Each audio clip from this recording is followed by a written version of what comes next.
Muito bom estar com vocês aqui mais um dia para glorificar a Deus com as nossas vidas, louvar a Deus, ouvir a palavra do Senhor neste domingo chuvoso, final de semana de alegria, graças a Deus.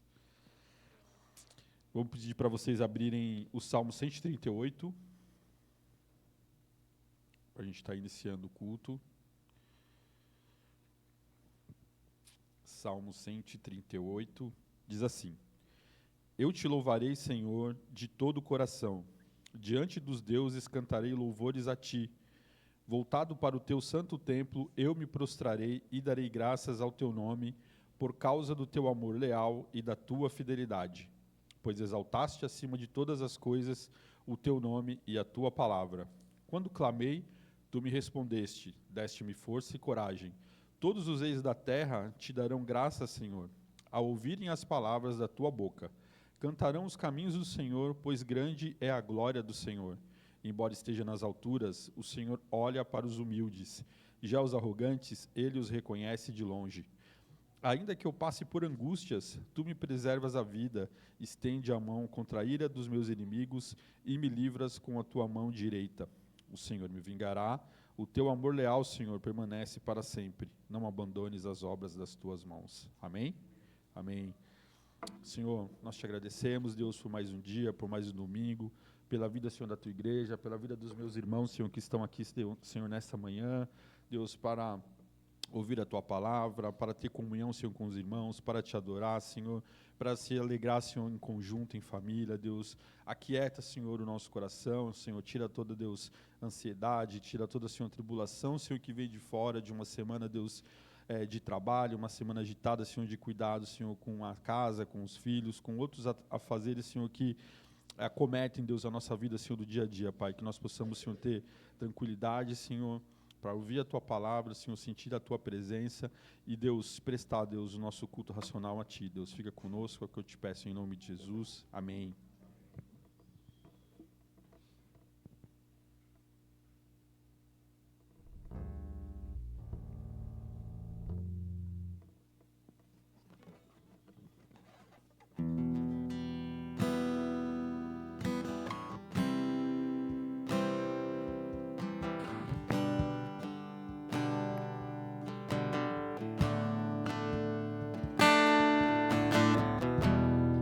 Seu amor me deu uma nova canção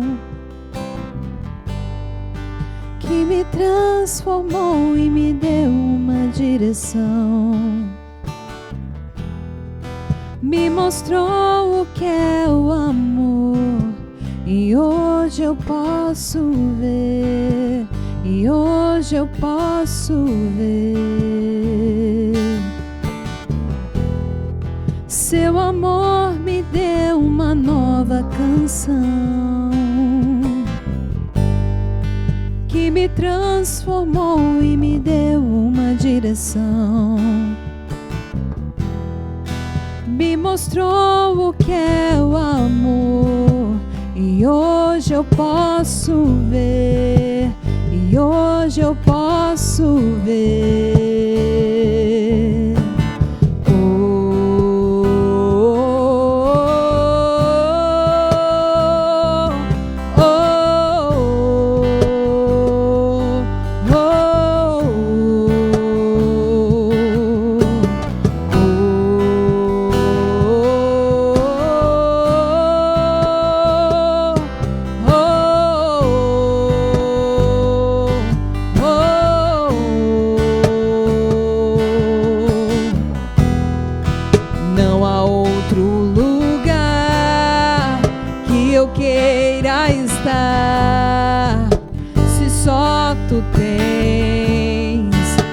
Palavras de vida, não há outro lugar que eu queira estar.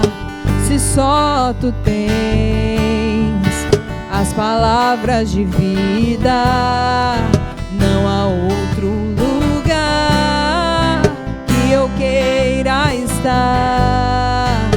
Se só tu tens as palavras de vida. Não há outro lugar que eu queira estar, se só tu tens as palavras de vida.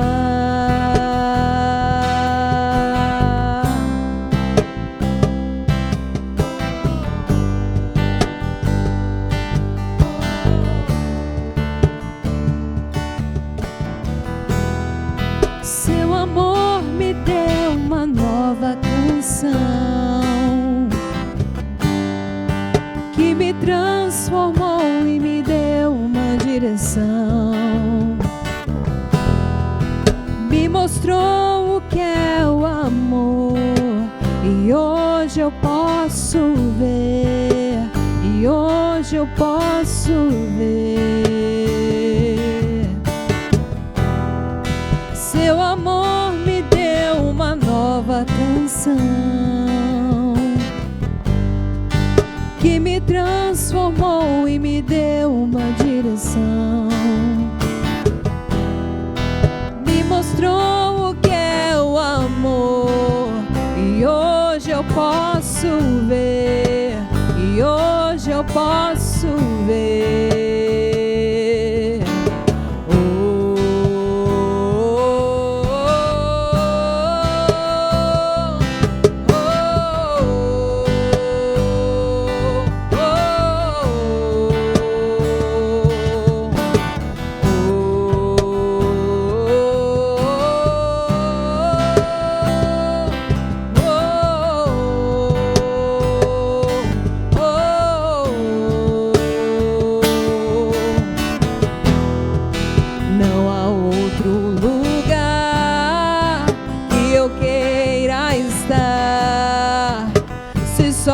Tu tens as palavras de vida.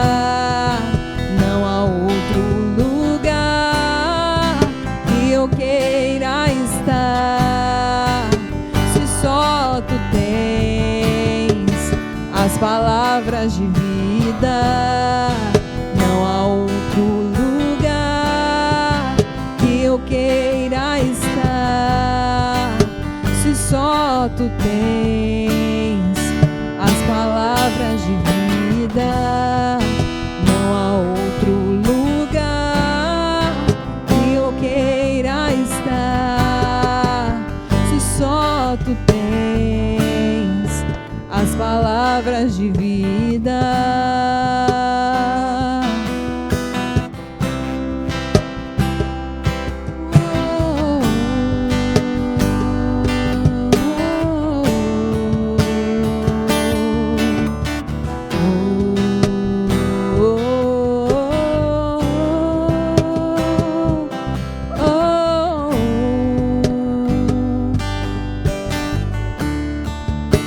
Aquele que era,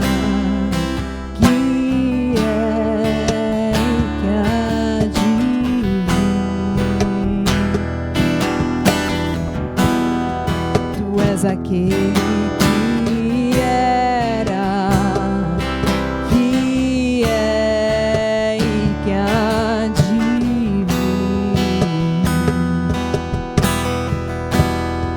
Tu és aquele que era, que é e que há de vir.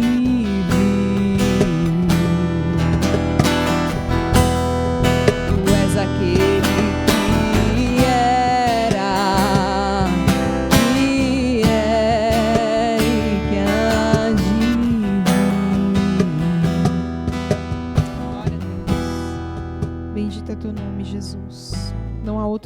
melhor do que a tua presença, Senhor.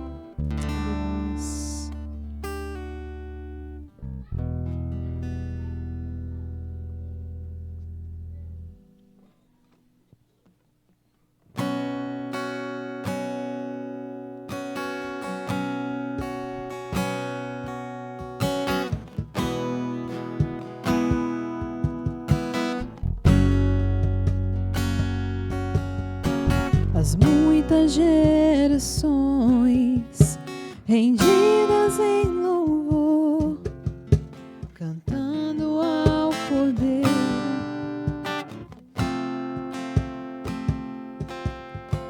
As muitas gerações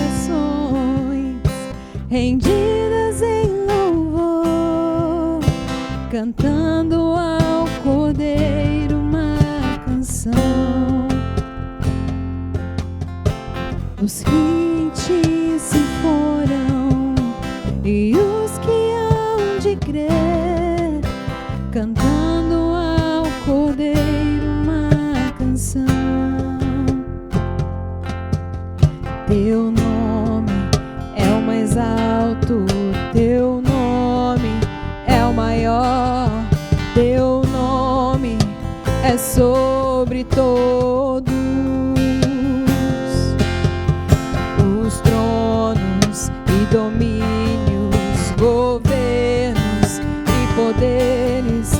Teu nome é sobre todos, e os anjos clamam: Santo, toda a criação. Santo, exaltado és. Santo, santo pra sempre.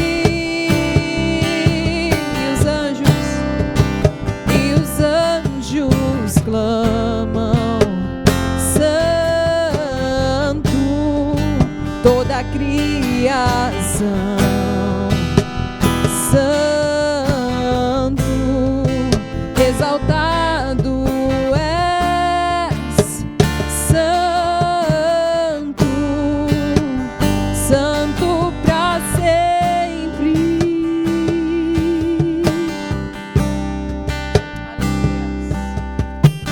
Quem foi perdoado e redimido foi, cante ao Cordeiro uma canção. Aquele que é livre e leva o seu nome, cante ao Cordeiro uma canção. Cantaremos para sempre, amém.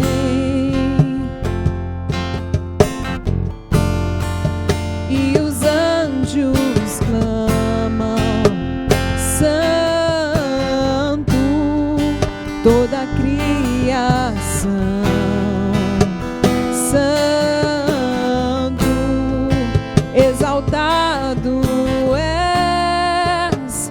Santo, santo pra sempre. E o teu povo canta: Santo,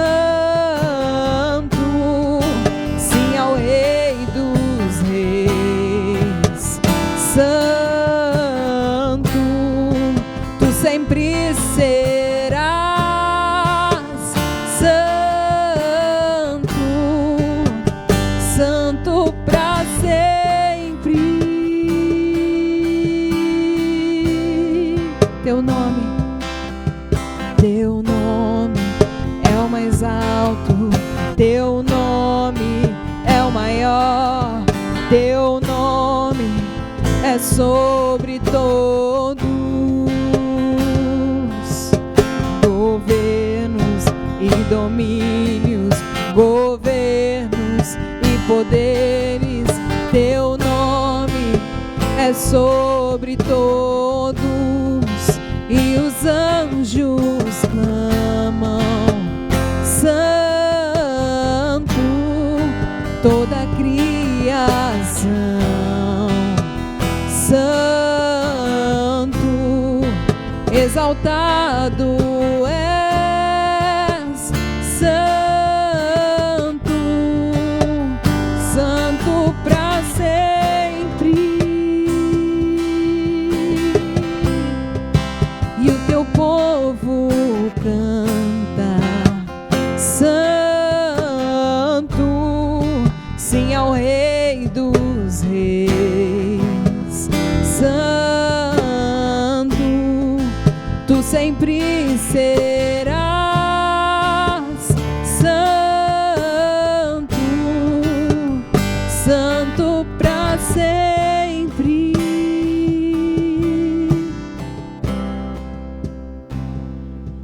A honra, a glória, a força e o poder ao Rei Jesus, e o louvor ao Rei Jesus, a honra, a glória, a força e o poder ao Rei Jesus, e o louvor ao Rei Jesus, a honra, a glória, a força e o poder ao Rei Jesus, e o louvor ao Rei Jesus.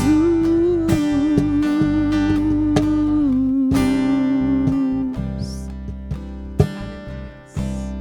A ti toda a honra e toda a glória, Senhor.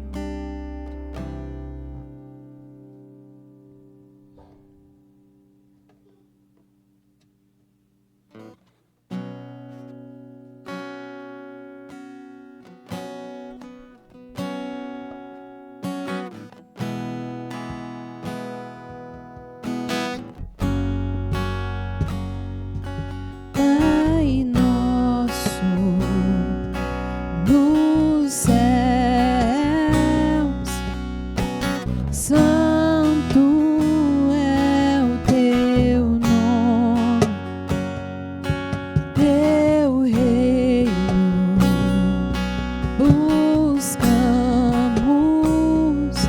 tua vontade seja feita na terra como é no céu. Deixa o céu descer na terra como é no céu. Deixa o céu descer.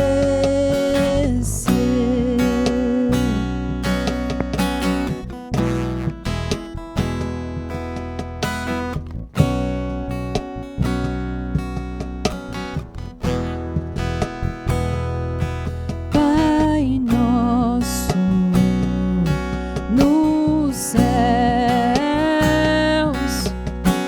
santo é o teu nome, teu reino buscamos, tua vontade seja feita na terra como é nos céus. Deixa o céu descer na terra como é no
sempre. Amém. Teu é o reino, teu é o poder, tua é a glória para sempre. Amém. Teu é o reino, teu é o poder, tua é a glória para sempre. Amém. Teu é o reino,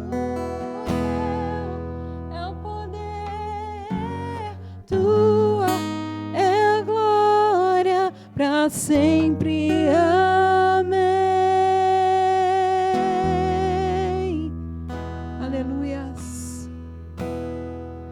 Para sempre. Amém.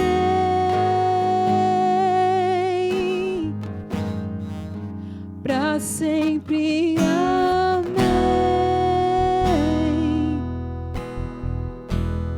Deixa o céu descer. Aleluias. Bendito é o teu nome, Jesus. Para sempre seja feita a tua vontade, Senhor, e não a nossa. E que o teu reino venha sobre nós, Jesus. Aleluias. Glória a Deus. Amém.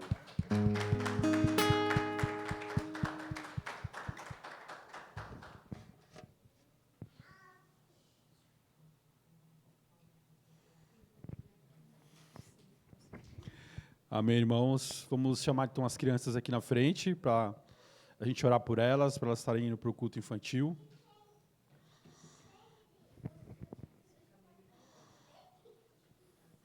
Praticamente as crianças são a família, né? Praticamente não é, né? Graças a Deus. Gostaria de pedir para vocês estenderem as mãos para cá, para que o Senhor possa estar abençoando as crianças, o coração delas, a mente, e também as professoras, né? Para que elas consigam ministrar a palavra do Senhor em totalidade, tudo aquilo que elas prepararam. As crianças estão estudando sobre o Advento, né? Então elas estão se preparando para o Natal, se preparando para a vinda de Cristo, e elas já estão sendo ministradas para que o nosso Senhor, que já veio, mas está comemorando a vinda de Jesus, o nascimento de Cristo, nosso Salvador. Amém? Vamos orar então por elas. Senhor, nós te agradecemos, Deus, por essas crianças, pelas mães, pelas professoras. Deus, graças a Deus, são todas famílias, ó Deus, famílias que estão crescendo no Senhor, crescendo ouvindo do Senhor, crescendo com um caminho sendo preparado para Ti, ó Deus. Pai, que elas não venham, Senhor, se desviar, Deus, nem para a esquerda, nem para a direita. Que o ensinamento, Pai, da Tua palavra, o ensinamento, Senhor, do Jesus Cristo, Senhor, dos apóstolos, Pai, fique, Senhor, cravado em seus corações, que elas cresçam, Senhor, crianças direitas, retas, ó Deus, que cumpram, Senhor, os seus objetivos, Senhor, como cidadãos, como cristãos, e que a vida delas, Senhor, possam ser um espelho, Deus, para as pessoas que estão ao seu redor. Abençoa também a vida das professoras, que elas possam, Senhor, transmitir, Pai, a Tua palavra e a Tua mensagem para a vida delas, em nome de Jesus. Amém. Está passando aqui a palavra para o Paulo, que vai estar continuando aqui a ministração e a série sobre, esqueci. Sermão do Monte. Amém. Deu branco. Esse aqui é melhor? Esse aqui? Fechou. Bom dia, portuários. Portuários da Rocha. Bem, pessoal, hoje estamos com o coro baixo aí, final de ano, né? Muita gente, evento, passeio, viagem, mas a gente não pode, às vezes, se associar à qualidade do nosso culto perante Deus com a quantidade de pessoas. Logicamente, quantidade é importante, mas importante é a qualidade. E nós aqui, quando tem 3 reunidos, estamos na presença do Senhor, então, nessa coletividade de Deus, a gente cresce em relacionamento com Deus e também crescemos na amizade, né, porque isso é importante, que nos faz melhor cristão. Né. Hoje a gente vai dar continuidade ao Sermão do Monte. Né, a gente, na semana retrasada, fizemos o primeiro encontro, falamos dos pobres de espírito, não tem nada a oferecer, é o nome do nosso título do sermão. E hoje o nosso título é Felizes são os infelizes? Felizes são os infelizes? Então, semana retrasada, a gente começou sobre o Sermão do Monte, que representa o manifesto do rei, as condições dos súditos deste reino, a constituição de Deus perante aqueles que são cristãos, não para se tornar um, mas quem são os cristãos deste reino. E aqui ele delineia o caráter do súdito desse reino. Quem são esses cristãos? Quem são aqueles que, de fato, têm Deus no coração? Então, esse sermão, tanto naquela época, quanto nos dias de hoje e no futuro também, é contracultural. Porque ele se opõe totalmente aos padrões do mundo secular.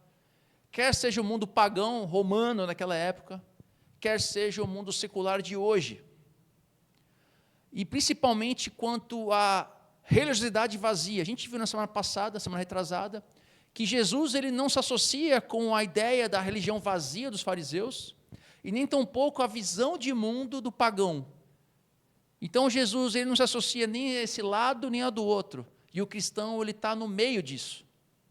Ele traz uma linha central, e uma linha central que nem sempre está tão bem delineada, porque tudo é lícito, nem tudo me convém.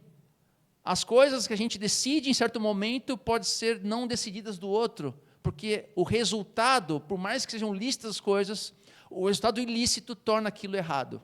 Então Jesus traz um ponto totalmente diferente, porque os fariseus tinham aquela noção de que basta as condições externas, eu atingir uma santidade pureza externa, que eu posso atender à vontade de Deus, e assim, quem sabe, novo Israel, grande Israel, o Messias terreno, o Messias poderoso, político, fará de novo Israel ser grande.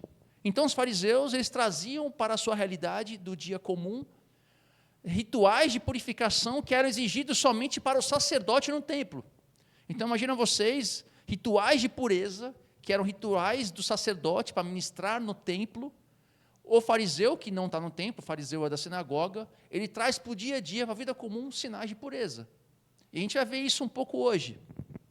Então, nessa mensagem que a gente falou, passada, a gente vai ver que o Sermão do Monte, principalmente a primeira parte do Sermão do Monte, são degraus aonde um segue o outro.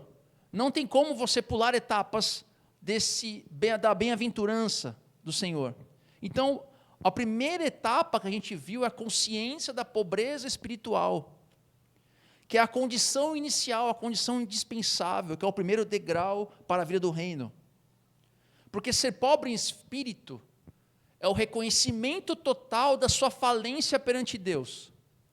E quando Mateus trata de pobre, ele fala pobre em espírito. A gente viu isso no encontro passado, que não é uma pobreza financeira, mas é uma pobreza em espírito. Mas como a Bíblia ela é sempre um paradoxal, ela sempre traz mensagens duplas, triplas e muitas outras mensagens, também é uma pobreza financeira, porque a gente sabe que as finanças, o dinheiro, as condições financeiras trazem uma segurança pela qual você, por vezes, dificilmente colocará Deus como a sua verdadeira segurança, como a sua verdadeira, única e exclusiva condição de viver uma vida com Deus plena. Então, ele fala assim, que muitas vezes na Escritura, da pobreza financeira, porque quando você é pobre, onde não tem nenhum tipo de estrutura, onde faça você chegar a um certo ponto, onde não tem mais recurso, o último recurso é Jesus, é Cristo, é Deus. Mas a gente viu também semana passada, retrasada, que muitos pobres também são mais arrogantes quanto um rico, porque às vezes ele não tem dinheiro, mas a sua ganância em ter dinheiro faz tão mal, tão pecaminoso quanto um rico.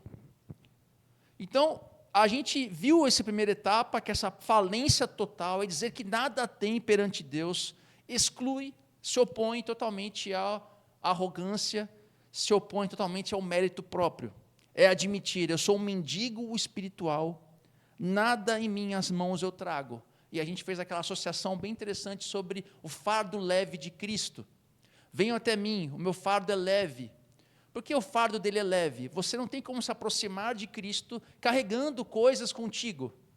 Porque por mais que você queira caminhar assim, quem já leu o livro do Peregrino, de John Bunyan, um livro sensacional, é um dos livros mais vendidos na história, ele mostra o peregrino que ele está nesse caminho com Deus, de encontrar Deus, e ele leva sempre um fardo consigo.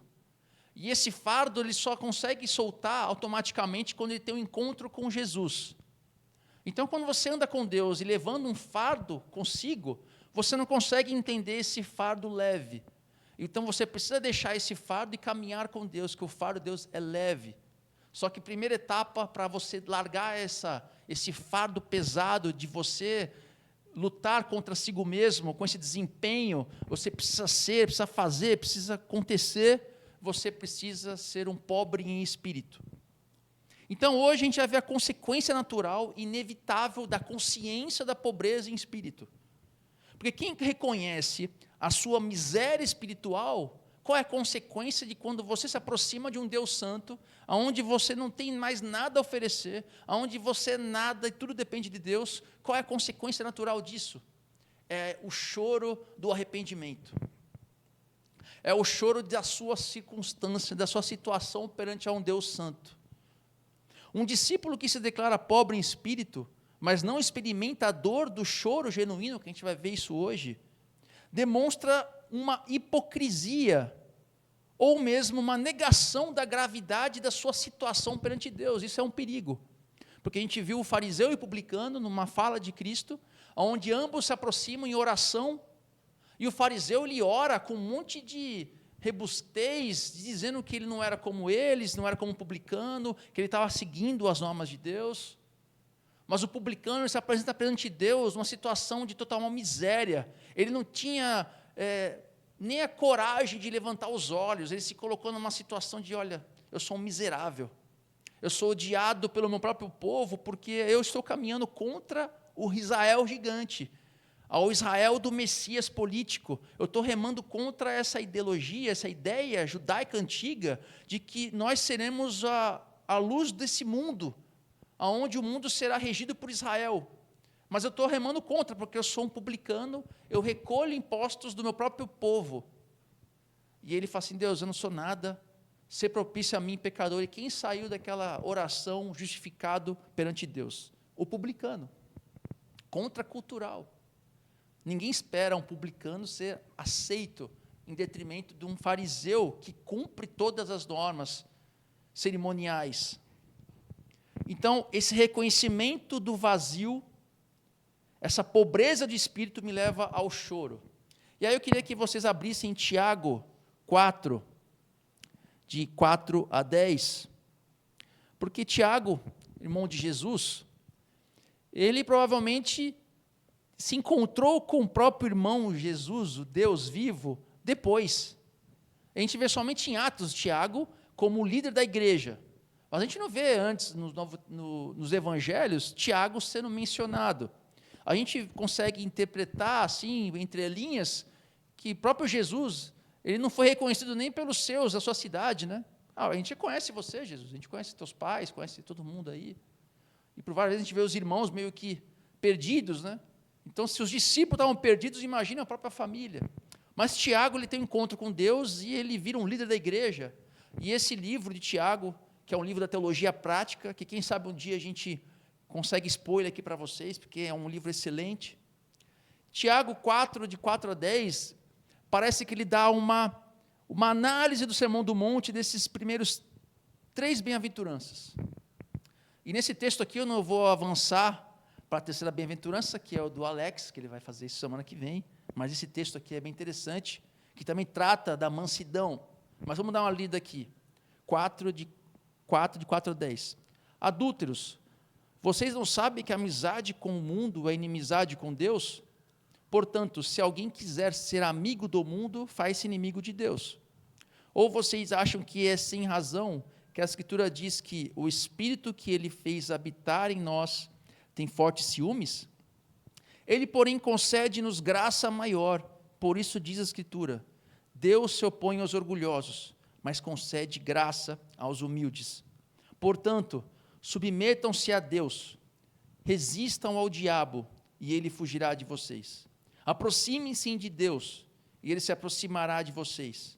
Pecadores, limpem as mãos, e vocês que têm a mente dividida, purifiquem o coração.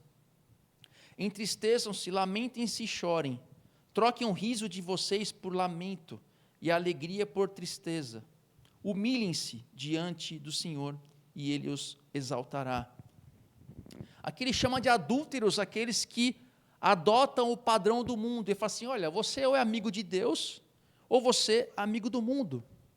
Então, a maneira como se comportar perante o mundo, coisas que as pessoas desejam, coisas que as pessoas esperam, anseiam e sonham, as levam a se comportar como elas se comportam.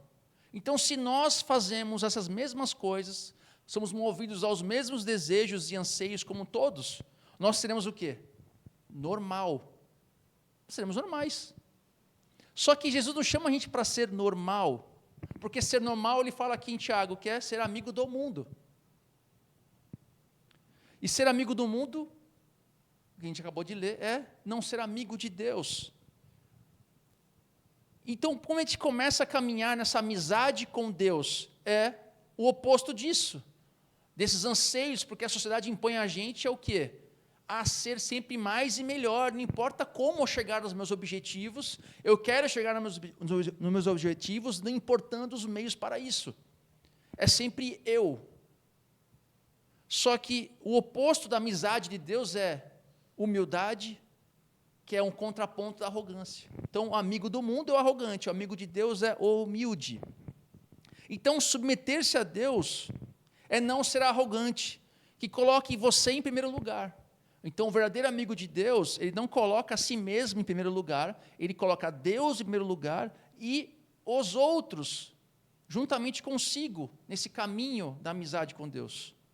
E aqui no versículo 8 a 10, Tiago traz aqui a cura, para que você consiga refletir e entender sobre que lugar você está nessa amizade.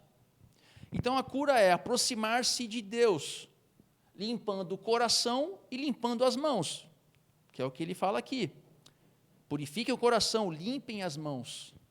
Limpar as mãos, ele dá aquele senso de pureza, mais ou menos a gente traz essa relação da pureza dos fariseus, né, de limpar-se as mãos. Então, ele coloca corpo e mente como uma única coisa. Você limpa a mente, que é o seu coração, e limpa as mãos. Então, você, como um todo, precisa se purificar, precisa se limpar, precisa olhar a si e ver o que você está sendo que é contra essa amizade que me faz ser amigo do mundo e não ser amigo de Deus. E aí ele entra num ponto importante aqui. Ele fala o seguinte: entristeçam-se, lamentam-se e chorem. Troquem o riso de vocês por lamento e a alegria por tristeza. A gente conhece esse texto, vocês estão ouvindo isso agora, provavelmente vocês vão refletir, quando estão lendo em casa um texto desse, vocês param para orar, param para refletir sobre si. E o mundo, ele não vai contra isso, ele vai deixar você refletir isso, parar para pensar sobre a sua vida, parar o entretenimento, parar o lazer, parar a loucura do alto desempenho, para você refletir sobre si, para se lamentar. Só que o mundo vai fazer isso aí num pequeno lapso de tempo. Ele vai fazer que você acredite que você se lamenta. Então, se você perguntar para qualquer um de nós, ou amigos nossos que são cristãos, fala assim, não, eu me lamento, eu reflito, eu penso sobre mim. Então, o mundo vai fazer acreditar que você faz isso. Mas não é verdade, porque é sempre um pouco de lamento com muito entretenimento. Até rimou. Então, é um pouquinho de lamento com bastante entretenimento.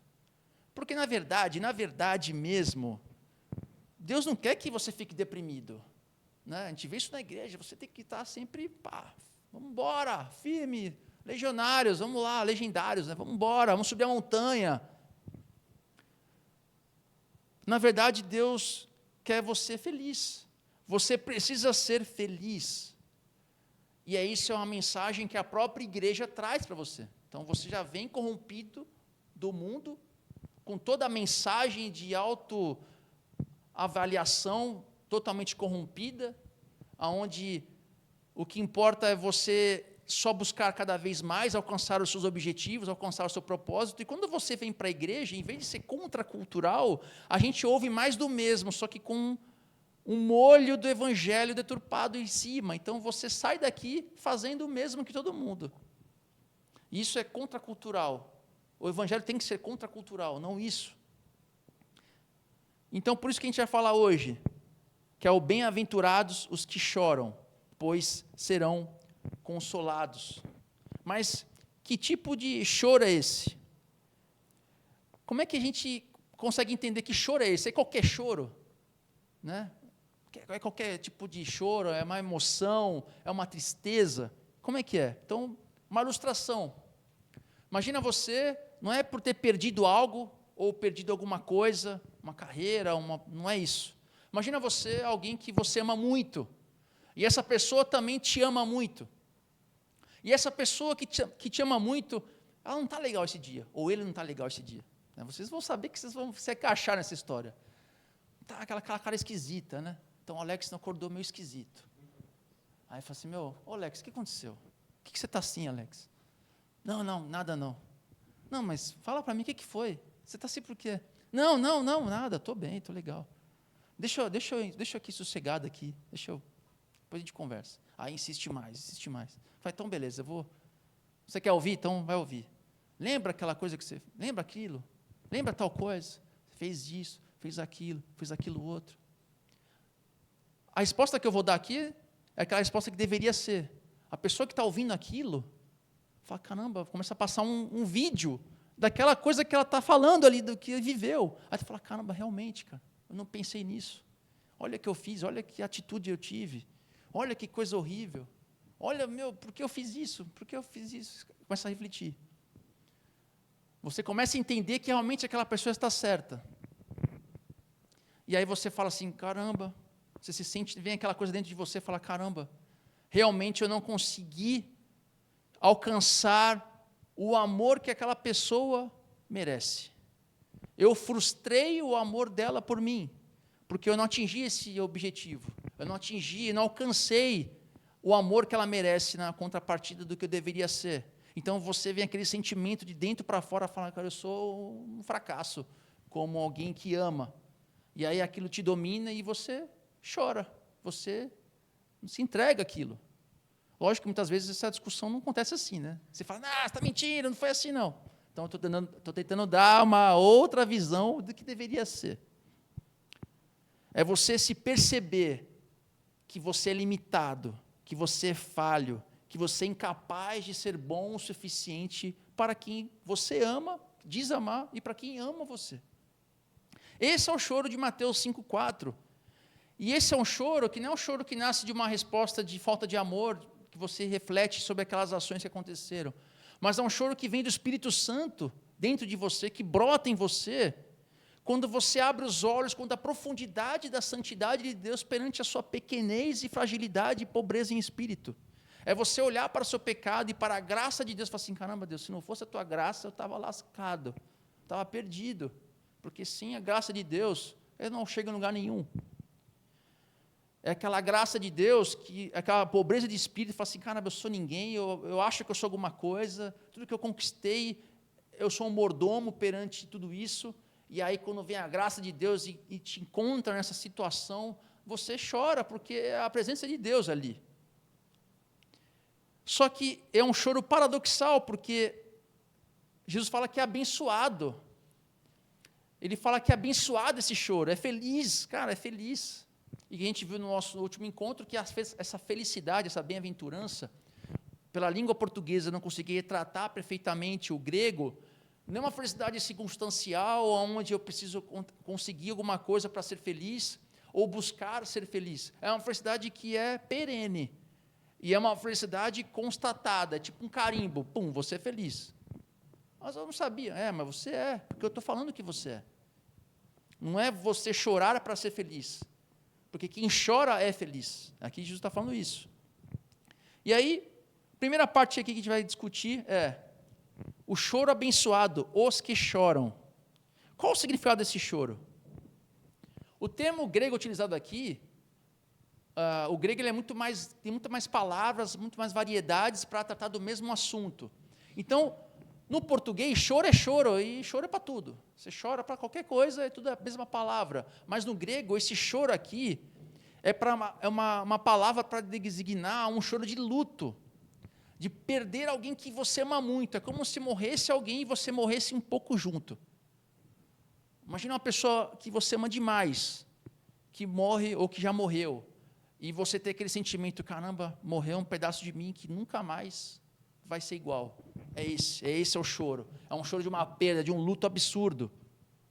É um lamento profundo que toma conta de você, que você não controla. É alguém que te olha assim e fala, Renato, você está mal hoje, hein, cara?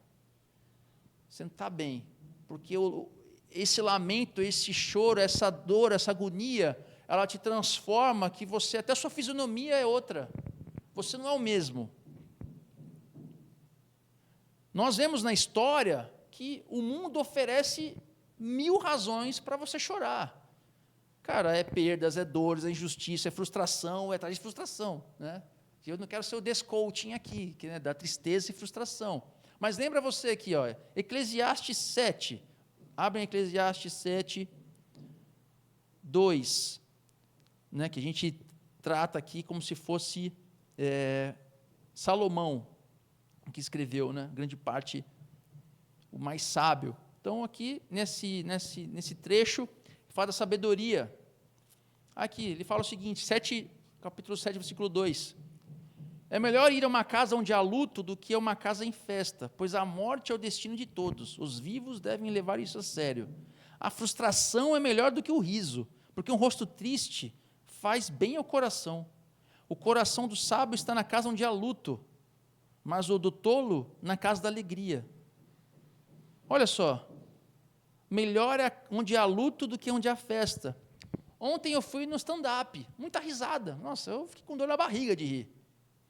Alguém consegue, num show de stand-up, parar para refletir sobre a vida? Puxa vida, vou refletir agora, que caramba, como é que está?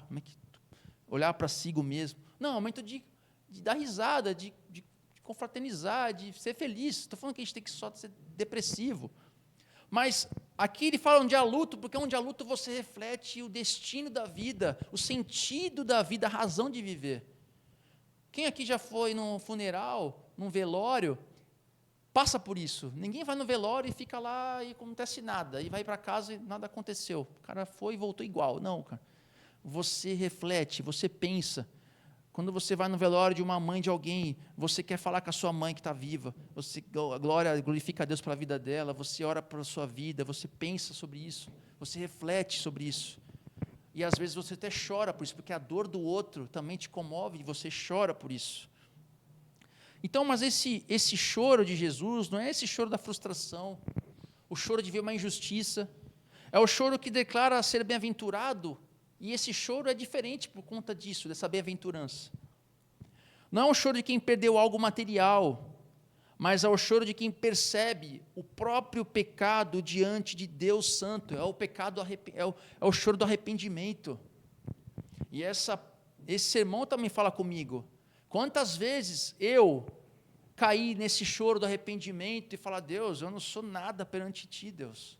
Às vezes está tão preocupado com mirabolantes, coisas teológicas, mas o básico a gente acaba deixando para desejar. É o choro de se entregar a Deus.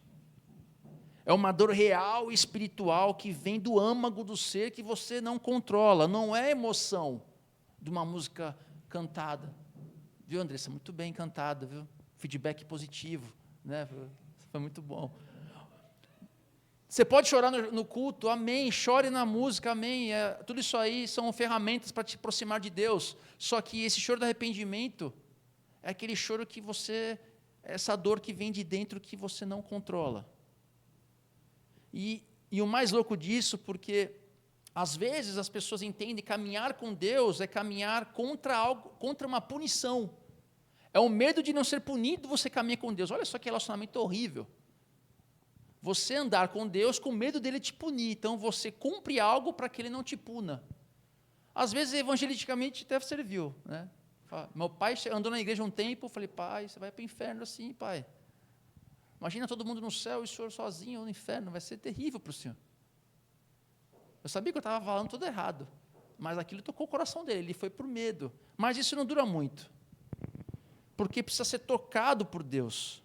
Então, não choramos porque tememos o inferno, mas porque amamos ao Pai. E esse amar ao Pai, como eu falei naquela ilustração, você percebe o quanto você frustra Ele. porque Deus te fez tanto e você frustra tanto toda hora.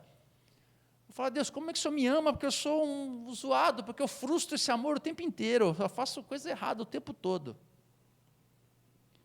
E aí a gente conversa agora sobre a cultura. O assunto que eu gosto muito é falar sobre pós-modernidade, sobre como a gente ser, como essa mensagem ela se conecta com a realidade, porque senão a gente vai falar aqui, vai dar... Timothy Keller falava um negócio muito legal, a Bíblia tem resposta para tudo. Qual que são as perguntas? Esse é o segredo. Você vai numa igreja, às vezes você entra na igreja, você voltou 4 séculos. Você vai em outra, você voltou 50 anos. A gente tem que entender as perguntas de hoje. Então, como é que a sociedade contemporânea vive isso, essa questão? Ela não vive, simplesmente não vive, porque a sociedade ela é impulsionada pelo medo do vazio. As pessoas são vazio de sentido. A gente vê isso nas mídias sociais. As pessoas só postam aquilo que elas estão fazendo de alegria. Então, ela está no lugar, ela finge estar feliz ali, para que outros possam curtir e falar assim, caramba, não estava lá também. Caramba, eu sou um zoado. E ontem no stand-up ele falou um pouco disso também. A gente quer mostrar para os outros o quanto a gente é feliz, mas, na verdade, não somos. A gente vai na praia, tira uma foto na água, para mostrar que a gente estava na água, mas a gente não está na água, a gente só tirou essa foto e voltou para fazer outra coisa, ou então pegou o carro e saiu de lá, porque eu só preciso bater uma checklist. Então, esse medo do vazio gera nas pessoas uma busca constante de encontrar felicidade. Então, você em todo tempo é impulsionado a priorizar a busca pela felicidade, todo tempo.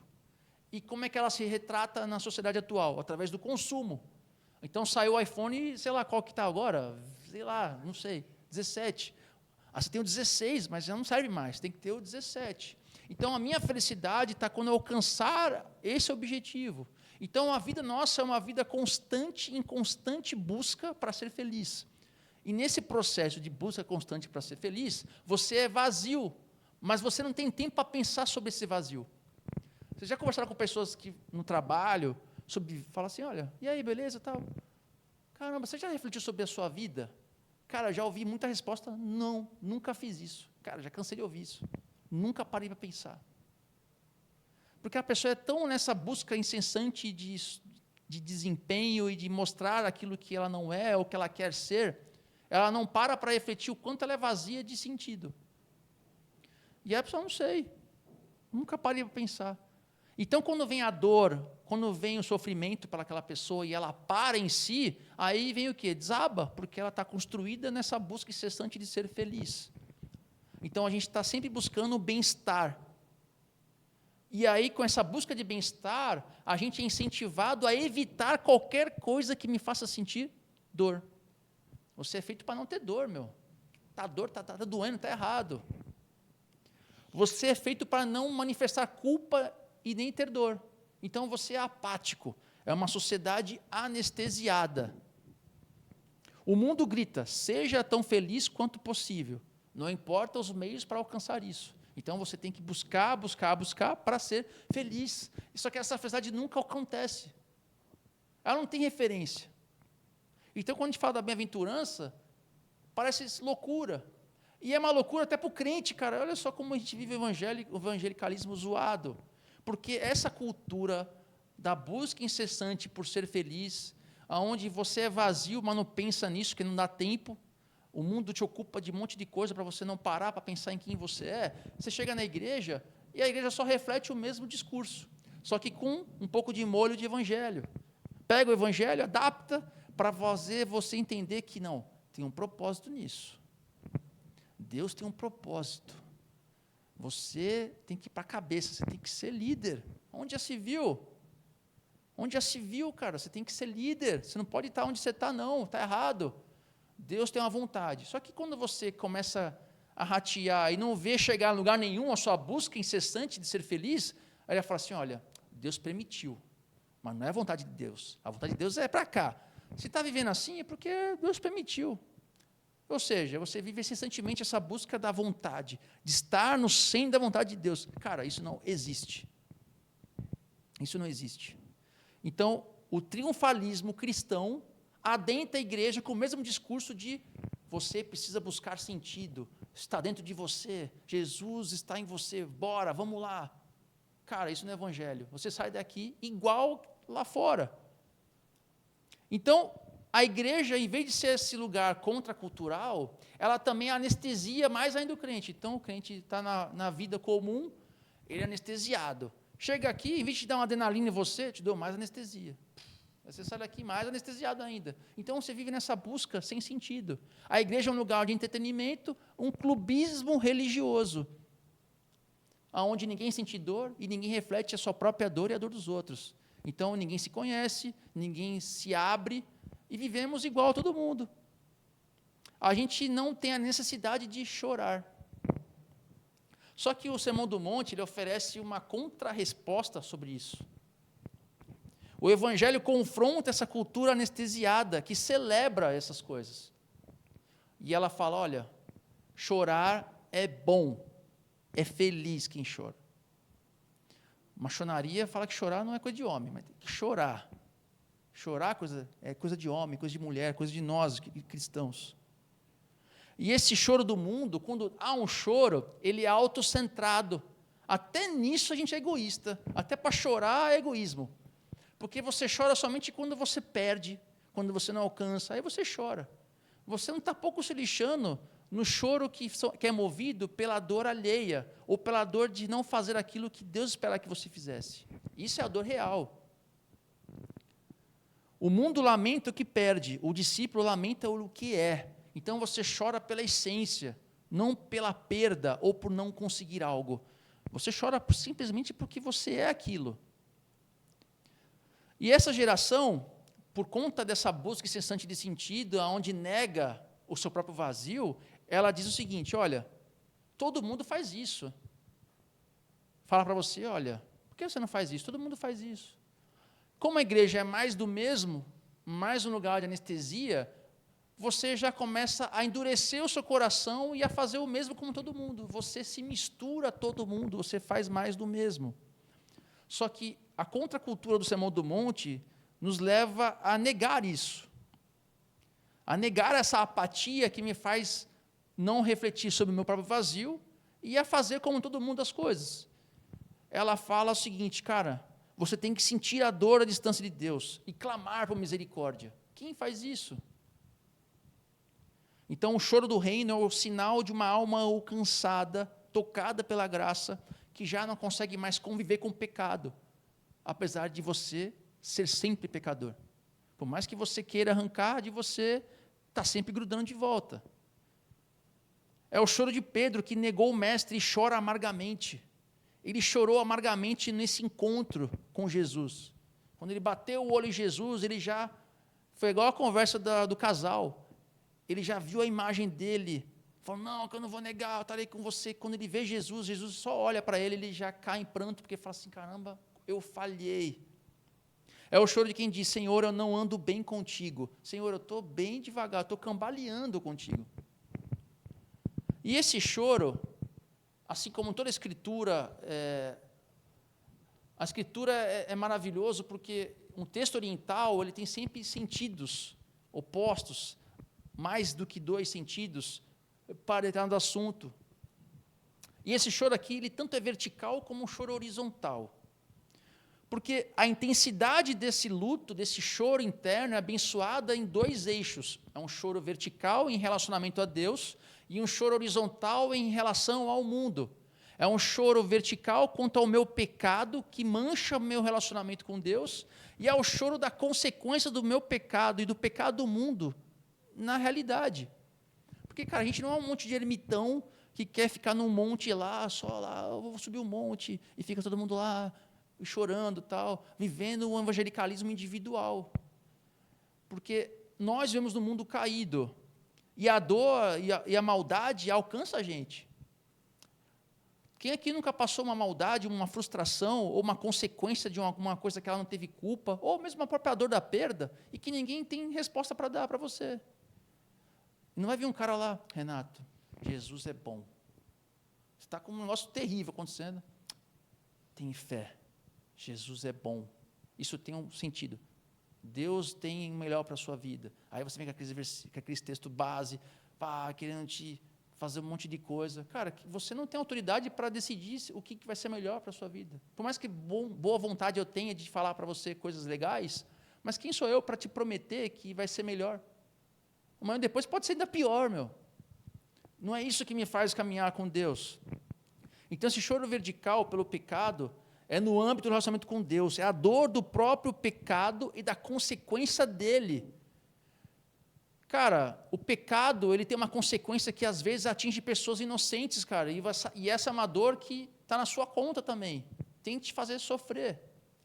A gente já tem no nosso coração, e Paulo fala isso em Romanos, que nós sabemos as verdades inata, porque a gente saiu no DNA ali, carimbado, o que agrada a Deus, o que não agrada. Tanto é que o mais bobinho de nós aqui, o mais idiota de nós aqui, consegue ver de longe um cara que se arrependeu de mentira. A gente conhece umas figuras assim. Você vê o cara falando, me arrependo, papá. Aí você fala, meu, isso aí não está real. Não foi do âmago. Está mais remorso, está mais pela própria figura do que pela realidade do que ele cometeu. Você consegue decidir isso. Você entende isso. E essa é a mesma coisa. A dor do pecado é consequência dele a Deus, e aí vem no segundo aspecto, é o choro horizontal, da condição do mundo e a consequência do pecado no mundo, na realidade.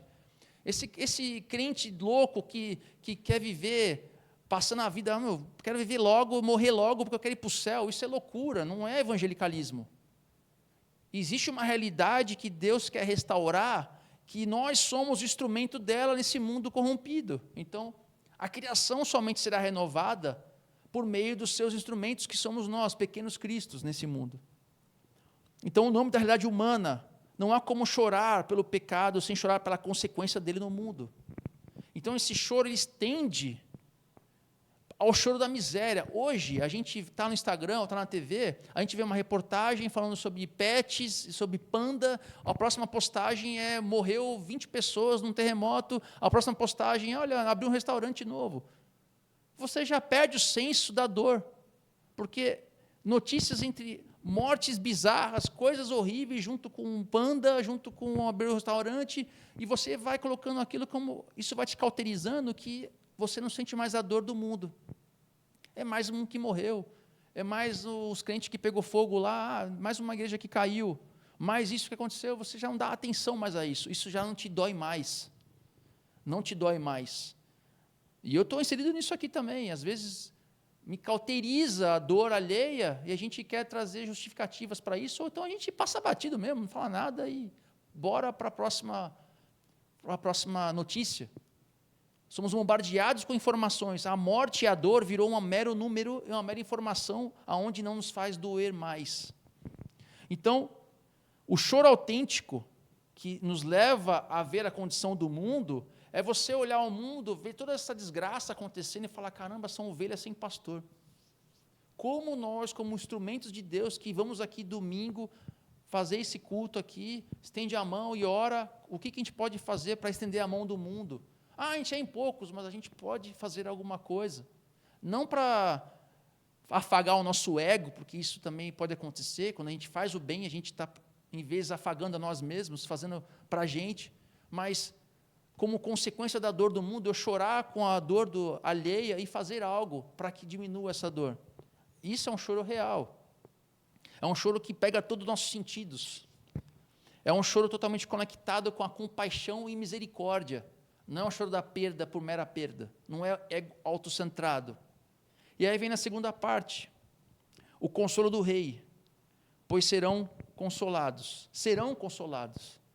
A promessa de Jesus utiliza o verbo no futuro, indicando que o consolo é uma ação soberana de Deus. Ele é o único que consola perfeitamente. Nós somos um instrumento de consolo, mas a gente não consegue consolar alguém perfeitamente, somente Deus. E esse esforço humano de consolar, ele é limitado. Toda ação humana tem uma limitação.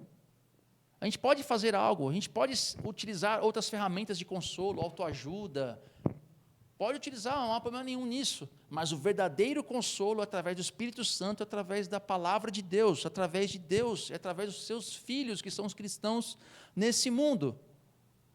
Somente assim tem o verdadeiro consolo. Apesar de ser um consolo futuro, ele é um consolo presente porque nós temos a Escritura. Lembra a Bíblia? É que hoje parece que as pessoas não querem ler mais a Bíblia, ela lê só versículos isolados. Mas o real consolo é a Escritura, porque lá tem promessas de verdadeira bênção do consolo real de Deus. E qual que é a maior promessa?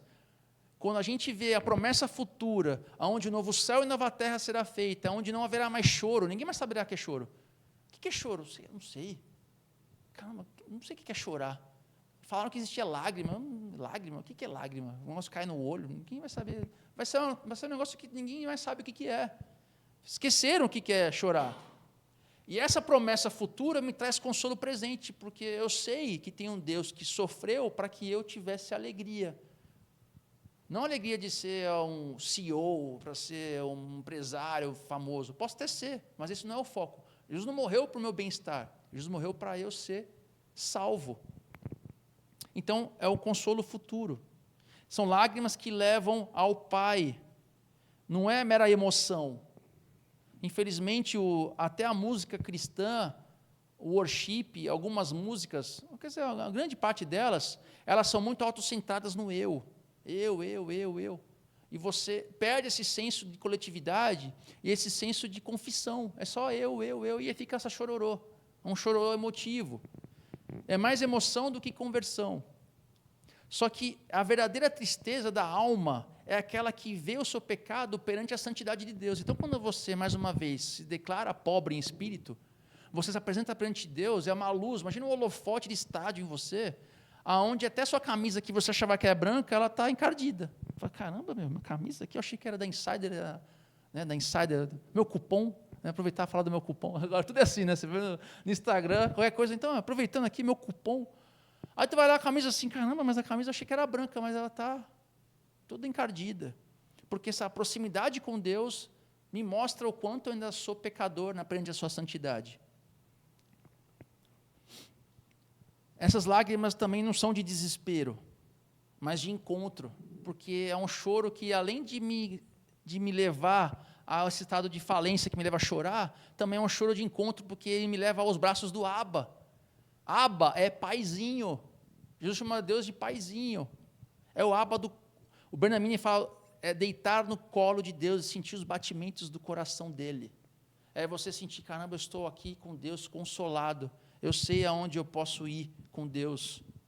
Não há nada que possa abalar isso, apesar das dores que eu vivo, uma vida de dores, uma vida de desespero. Tem tanta coisa horrível que a gente vê, pessoas que nasceram sofrendo, vivem sofrendo e morrem sofrendo. Não tem nenhuma alegria nessa vida. Mas se ela está em Jesus, ela vai ver que toda essa dor da vida dela é uma palavra dor num livro de uma biblioteca gigantesca, infinita de livros, aonde é a sua vida eterna. Então, essa dor que é da vida, que parece ser gigantesca, e é, porque nós somos humanos e sentimos a dor, perante a eternidade, ela é uma dor passageira. Jesus também chorou. Jesus chorou na morte de Lázaro, não porque Lázaro morreu. Lázaro morreu, ele chorou. Não é isso. Ele chorou porque ele viu que a morte é um erro nessa realidade. Não era para ninguém morrer, mas ele viu a morte e isso fez ele chorar, porque a morte de Lázaro é um final de algo que não era feito para ser assim. O projeto não era esse. E quando também Jesus chorou outra vez, foi quando ele chegou em Jerusalém, ele viu a cidade e chorou. Ele não chorou porque Jerusalém era mó bonita antes, olha, está feiona, quando eu queria aqui era mó bonito. Não é isso. Ele está chorando porque a incredulidade do povo. Ele chorou porque ele sabia o que ia acontecer. E aí eu trago a aplicação, já encerrando. O choro do arrependimento é o sinal de vida espiritual. A ausência dele, por outro lado, é um alerta da anestesia da alma. Se você não tem esse encontro com Deus que te faz chorar, talvez você esteja anestesiado. E aí tem 3 aplicações finais para isso, para a nossa vida. Primeiro, perigo do coração calejado para o pecado. Vivemos em um tempo de endurecimento. Estamos endurecidos espiritualmente. A cultura e a natureza humana já conspiram para que nós endureçamos, para que nós tornamos apáticos. E aqui a gente tem que ser diferente. A gente já não chora mais nem pelo nosso pecado e muito menos pelo do outro. Se a gente não está chorando pelo nosso, ainda mais pela consequência do pecado no mundo, pela condição do mundo. E o pior, às vezes a gente dá risada, a gente aplaude isso. Às vezes a gente utiliza a própria Bíblia para comprovar o endurecimento do mundo, pregando o Evangelho. Né? Como outros aí pregando a morte de presidentes, utilizando salmos imprecatórios e coisas bizarras, enquanto a gente teria que fazer diferente. O caminho do Evangelho não é esse. Por isso precisamos refletir constantemente quanto às motivações do coração. O que te motiva? Pois mesmo dentro da igreja, podemos estar longe de Deus. O diabo, ele não quer só ficar possuindo as pessoas para elas virem na igreja e ser entrevistadas pelo pastor. Quem está aí dentro? Acontece? Acontece. Mas o diabo, ele é astuto, ele não é burro. Ele quer você na igreja, cara. Ele quer fazer com que você ache que você é crente. Ele quer isso. Ele quer deixar você numa distância tão perto de Deus que você não é de Deus, mas você acha que é. Ele quer fazer isso, deixar você pertinho, assim, estou quase, mas não é, mas você não sabe.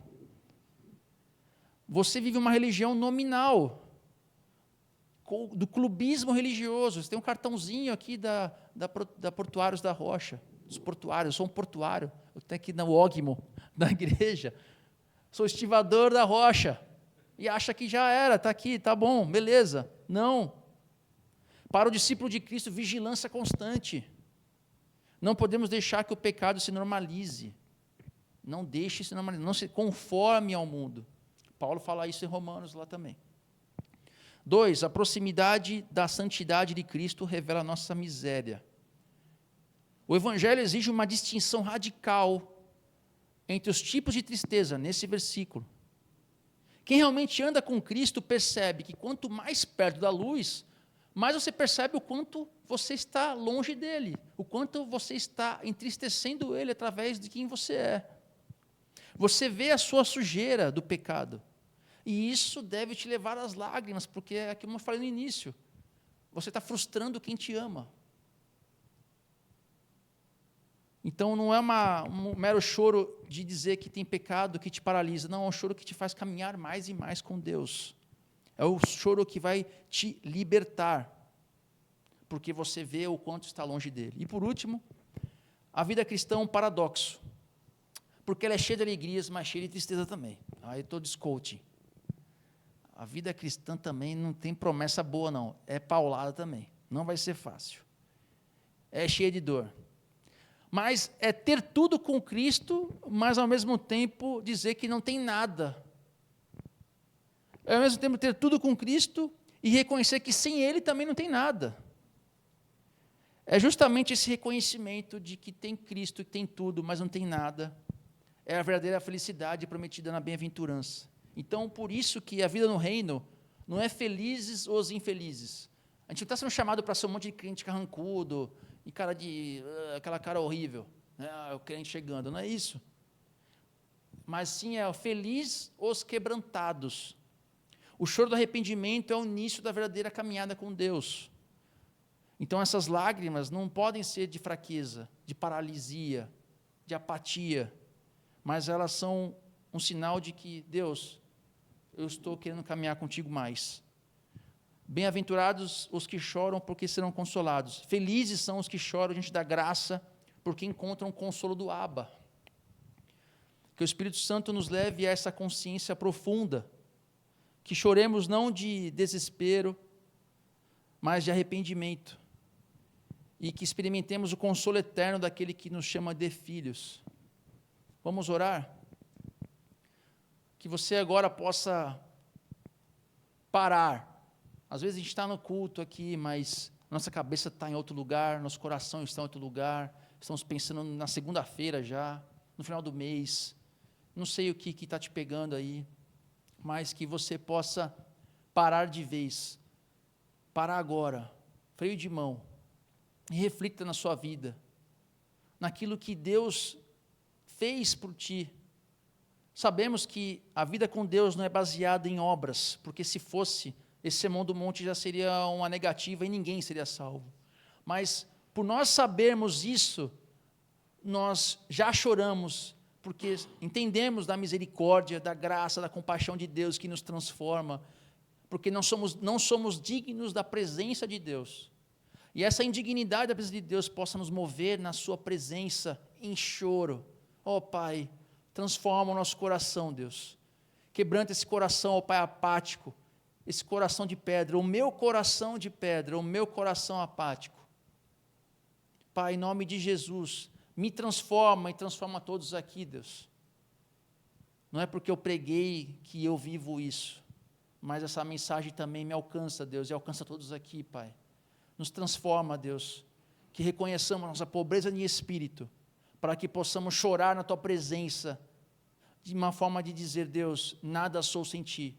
Pai, em nome de Jesus, entregamos nossa vida ao Senhor, Pai. Aqueles aqui que estão orando, Pai, para ter um encontro contigo, que o Senhor alcance através do Teu Santo Espírito. Traga, Pai, o refrigério, que eles possam sentir, ó Pai, o colo da presença do Abba na vida deles. Em nome do Senhor Jesus, é o que clamamos e pedimos. Amém. Graças a Deus. Quem vai? Amém. Obrigado, Paulo. Deus abençoe. Acho que vai muito essa palavra abençoada, bueno, a gente por fora, por dentro, vai muito de encontro com o que a gente falou sobre no último encontro de homens, né, que a gente estava falando, né, que o evangelho ele custa tudo, né, custa a nossa vida inteira. A gente quer entregar só o dedinho, né, só a ponta do nariz, só um pedacinho da orelha, mas ele custa a nossa vida inteira. Muito bom. Pessoal, fala aqui sobre os nossos avisos, né, antes da gente estar caminhando para o encerramento. A gente teve um encontro de homens nessa semana, e a gente vai ter agora, daqui a, não sei se é nessa semana, na próxima. Os encontros de mulheres, eles eram no final do mês, agora vai ser no começo, né? Começo de mês, acho que às terças-feiras, ou às quintas, não lembro. Mas mudou o dia. Mas também as mulheres, elas se comunicam também no grupo de mulheres. A gente vai ter o nosso almoço de Natal. Então, no dia 14 de dezembro, a gente vai estar fazendo um almoço. O pessoal deve estar já se organizando para saber como é que vai ser, né? A gente ainda está organizando essa parte desse almoço de Natal, que vai ser no dia 14 de dezembro. A gente vai fazer também aqui um mapinha de roadmap do que a gente, da parte do conselho da igreja, no que a gente já fez até aqui e o que a gente já está pronto. Por exemplo, a parte do estatuto da igreja, ele já está pronto. A gente precisa só terminar de rever alguns pontos, ver o que a gente vai alterar para apresentar para a igreja. Então, assim, tem bastante coisa que está encaminhado e a gente vai conseguir fazer... apresentar para a igreja agora no começo de 2026 bastante coisa. A gente está evoluindo, eu diria até que de uma forma bem rápida. Amém? E também deixar também aqui a lembrança das ofertas, né, das contribuições. Tem lá também no grupo de WhatsApp da igreja o Pix antigo funciona, né, o novo também. E assim, para que a gente consiga manter aqui as nossas despesas, né, de aluguel da sala das crianças, que também não está sendo só de sala das crianças, a gente já está usando para bastante coisa, encontro de mulheres, encontro de homens, então aquela sala ali já está sendo bastante utilizada, os nossos cultos aqui, e para que também sobre algum tipo de verba para a gente estar adquirindo algumas coisas que a gente precisa para a igreja, tanto para a salinha, instrumental, pessoas também que quiserem também provavelmente aqui algumas pessoas que não tiveram hoje vão estar vendo essa gravação pelo YouTube, pela internet, mas quem quiser estar participando também dos ministérios, a gente tem uma carência para uma segunda equipe de louvor, né, Rodrigo? Seria muito legal se a gente conseguisse ter pelo menos 2 equipes aí para estar revezando, pessoas que tocam, que cantam, ou que têm desejo de cantar e tocar, né, mas que toquem e cantem. E a gente precisa mesmo de ajuda nessa parte. Amém? Vamos estar ficando de pé, então, para fazer a oração para terminar.